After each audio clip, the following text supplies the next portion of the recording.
Guys, welcome back to another episode. On this episode we're going to be preparing, or doing the rest of the preparing, the 1JZ to go into the chassis. And the main thing we're going to be doing on this video is preparing the chassis for the 1J. By that I mean ABS delete. So to delete the ABS you're going to need a Wilwood adjustable proportioning valve. You're going to need brake line.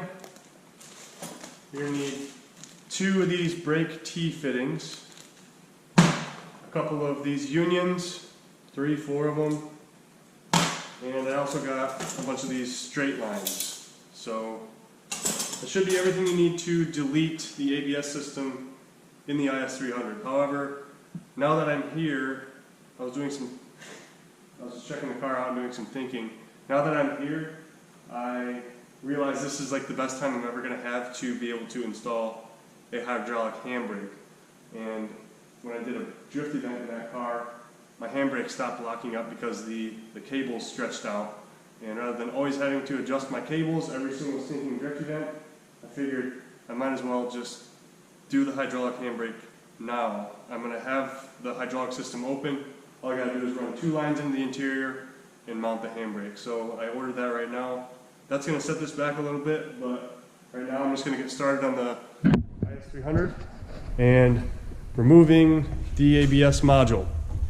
So inside this ABS module there is a proportioning valve. That's why you have to buy the Wilwood proportioning valve. If you don't put a proportioning valve in your brake system, the rear brakes will lock up under heavy braking before the fronts do, and you don't want that. So you got to install the Wilwood proportioning valve in the rear brake lines, or it doesn't have to be a Wilwood proportioning valve. You just have to have a proportioning valve of some kind that works in this chassis in the rear brake hydraulic system.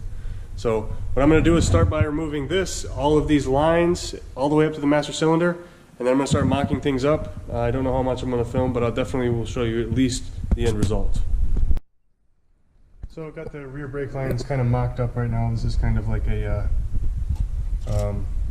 I guess it was a test fit. This could work, but I'm going to change some things.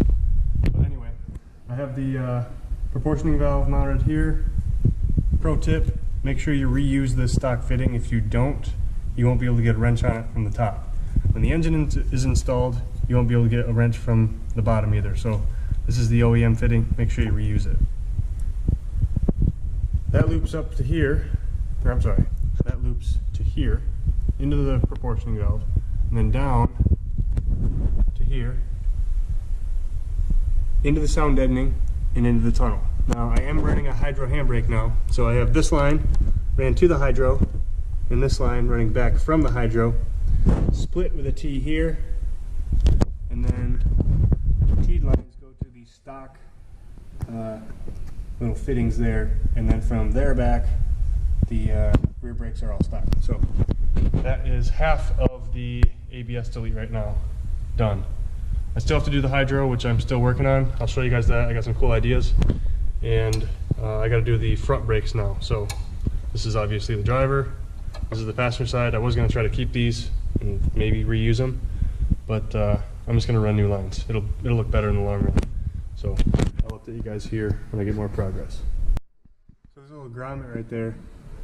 That's what the brake line goes through.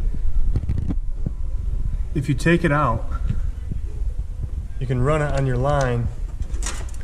Make sure you put it on your line before the flare, and then you can reuse that grommet, because it's kind of important. So make sure you put that grommet on before you flare your line, and you can run it right down through in this hole here.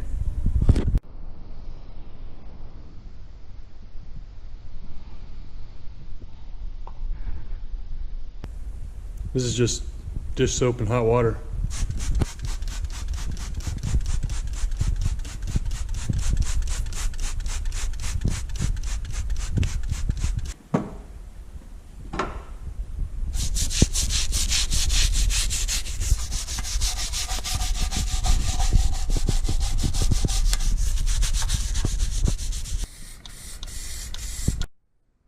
And there we have it. Some rattle can paint and a little bit of soap went a long way. At least it doesn't look all dusty and dirty like it did before. The paint didn't lay nearly as nice as I would have wanted to because it's so cold out here, but it is what it is. I don't really care. It'll get me by for as long as I'm going to use this chassis anyway. So I'm going to call it quits here, guys. This is going to be the end of this week's video. I got to clean up the garage here. I hope you guys enjoyed watching the video on deleting this huge, nasty monstrosity of an ABS system on an is300. Next week's video is going to be a lot more cool, a lot more fun stuff. We're going to be working on the engine itself, which is the main issue, or the main part of the project. This is where all the brain power and stuff has to go in. I'm going to put my own little personal touches on this swap and how I get it in and everything. Got to install the rear main seal, got to install the flywheel, the clutch, got to install the transmission. I have to figure out a fuel return system because the GE, or the is300, is a returnless system. There is no fuel return all the way back to the pump. So I have to tap into the pump connector plastic base and plumb a drain for the fuel return. I need to order or try to make, I think I might actually just try to make a AC delete bracket. Apart from that, I got wiring to do once I get the engine in, and we should be firing her up. So basically assemble what I've torn apart here, get the trans on, fuel return line, get the engine in, and wiring, and then we're running. So I hope you guys enjoyed this video. I hope you got something out of the little ABS delete. It's super easy. You can do it for probably under 50 bucks. And yeah, I got that all finished up in the car. The Wilwood master cylinder is installed. The hydro handbrake is, I got lines ran into the interior so I can plumb that later.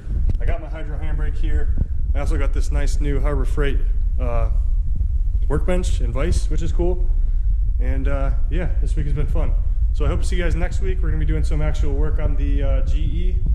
And like I said, guys, if you have any questions or anything about the ABS delete or the swap in general, hit me up on Instagram or give me a comment. I'll always respond to the comments here on YouTube. And have a good night, guys.